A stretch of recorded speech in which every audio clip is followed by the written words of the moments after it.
আসসালামু আলাইকুম আমার প্রিয় ভাই ও বোনেরা, এই তো আপনাদের মাঝে চলে আসলাম আরেকটা নতুন ব্লগ নিয়ে।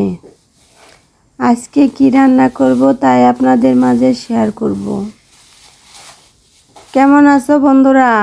আল্লাহর রহমতে অবশ্যই ভালো আছো। এই তো তেলটা চুলায় দিয়ে দিলাম, তেল কিন্তু শেষ, এই বোতলে আর তেল নাই। এখন রান্না করব গরুর মাংস। বাড়িতে মেহমান চলে আসছে, ননাস আসছে 2 জন, তাদের জন্য রান্না বান্না করতে হবে। তার জন্যই সকাল সকাল রান্না বান্না রেডি করে রাখা হইতেছে। ননাসেরা এসে কিন্তু চলে যাবে। মেহমান আসলে কিন্তু বসায় রাইখা রান্না করা যায় না, তার জন্যই সব কিছু রেডি করে রাখি।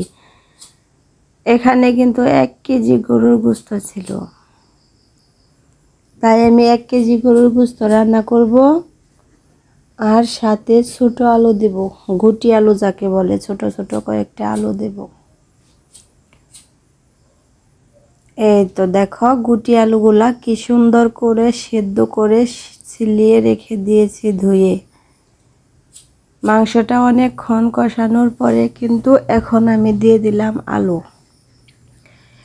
এখন অনেকক্ষণ কষানোর পরে আলু দেওয়া হয়েছে, আলুটাও দিয়ে কয়েকটা নাড়া দিয়ে দিব।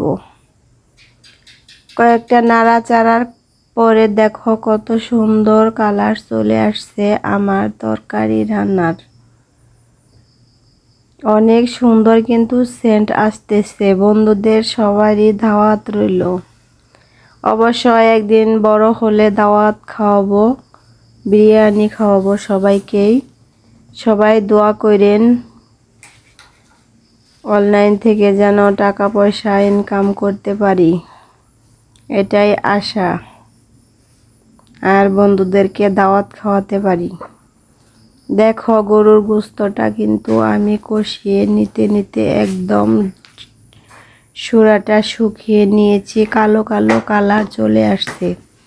এভাবে কিন্তু রান্না করে গরুর গোশত খেলে খুব টেস্ট হয়।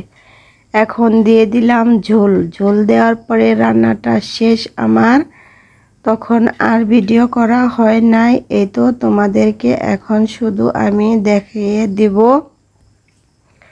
তরকারির ভিউটা কীরকম হয়েছে।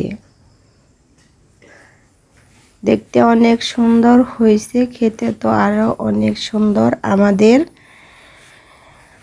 এগুলা কিনা গরুর গোশত না, সেটা তোমরা জানো। এখানে রয়েছে দই সেমাই। আল্লাহ হাফেজ।